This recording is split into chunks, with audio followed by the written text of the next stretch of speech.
Hello friends, it's Kristie Marcotte. Welcome to my stop in Honeybee Stamp's YouTube hop to celebrate their Birthday Bliss release. Be sure to leave a comment on every video in the hop to qualify for one of the gift cards. And I have all of the information for the hop in the description box below. For my card, I'll be using the birthday cake honey cut dies and also the coordinating stamp set called Make a Wish. Most of my card I'll be using cardstock, but I am using some of the soft pink polka dot paper from Honeybee Stamp's Bee Bliss collection. And this is their brand new paper pad. The colors are absolutely beautiful. I've gone ahead and used the main die to cut out the cake shaped card base. And this is so easy. It has all of the score lines and it also has embossed lines to easily add the layers to your cake.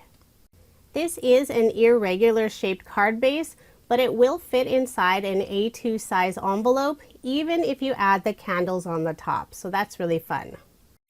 Using this same die, I cut out a second piece from brown cardstock, but I only cut the very front, just trimmed off the extra. I'm adding a little bit of brown ink to the very outside edge, trying to make it look like it has a darker frosting along the outside.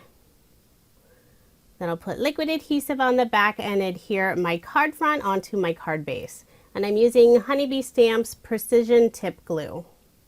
I'll put a light coat around the very outside edge and just a little bit in the center.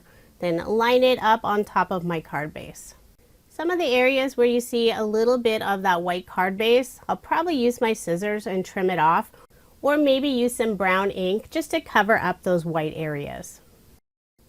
Now I'll add some of the frosting to the very top of the cake.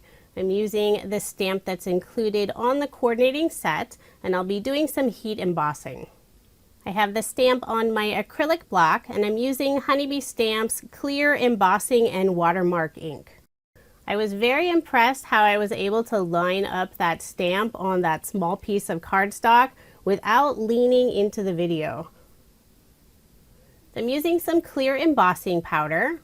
I really just want a very subtle look for that icing or glaze that's drizzled on the top of the cake. And I think using the clear embossing powder really works well for that.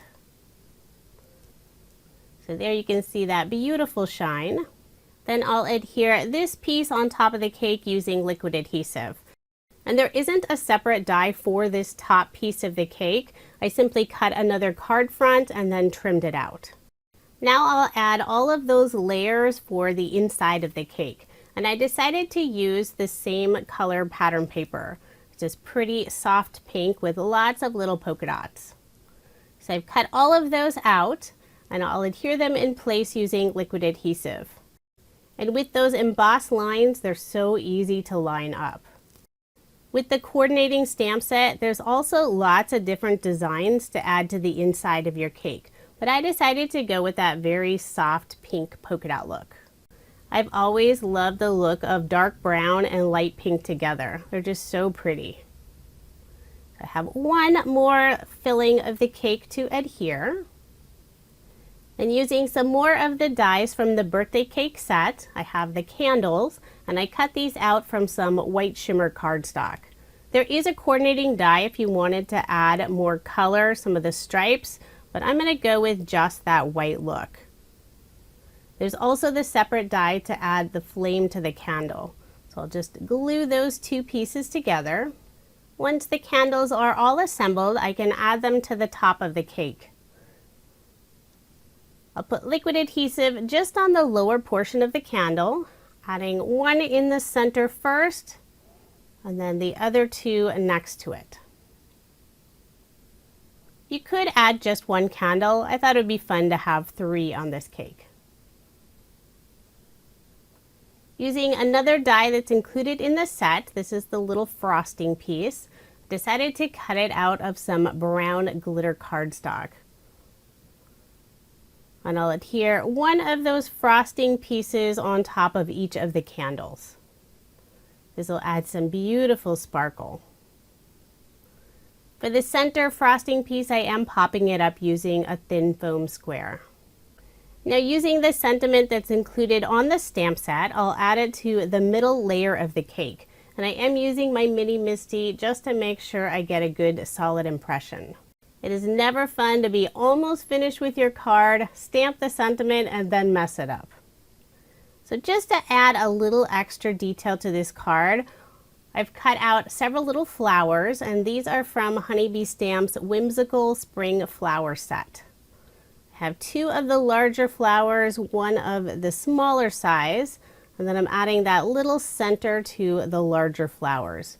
I'm using some solid cardstock that matches that pink pattern paper perfectly. And I will be popping up all of the flowers using some foam dimension. I'll put 2 of them above the sentiment on the left and 1 underneath the sentiment on the right. And there is my finished card. I did make 2 using this design. It's such a fun die set, so easy to use, and just think of all the different possibilities you could make using this set. If you are interested in any of the products I used in this video, I do have links provided in the description box below. And don't forget to check out the rest of the videos on the YouTube hop. Lots of great inspiration from the Honeybee Stamps design team. Thank you so much for watching, and I hope you have a wonderful day.